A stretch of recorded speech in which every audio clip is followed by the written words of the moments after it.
Hello you guys, welcome back to Cooking with Claudia. Today I'm showing you how to make creamy strawberry ice cream. This ice cream is so easy to make. You don't need an ice cream maker and it's completely homemade. Let's get started. Alright you guys, we're going to start by blending some strawberries. I'm going to toss 1 cup of cut up strawberries into my food processor.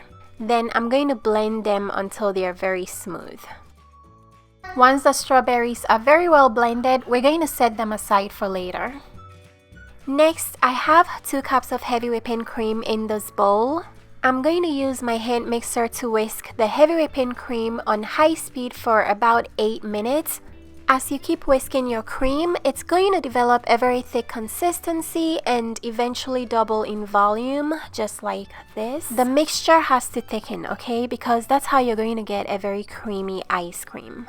Next, we're going to add the blended strawberries. We're also adding 12 ounces of condensed milk. If you don't have condensed milk, you can use sugar. Go ahead and mix everything together until the mixture is very well incorporated. Next, you're going to grab a freezer-safe pan and pour your ice cream mixture into it. Then you're going to cover this up and freeze this for about 4 hours. It might take longer, it depends on how cold your freezer is. And here it is, fresh out of the freezer. It's very nice and frozen and ready to be enjoyed. The strawberry ice cream came out really creamy and absolutely delicious. This is perfect for the summer. If you guys would love to make this, go ahead and check out the description box. I have all the ingredients and measurements there.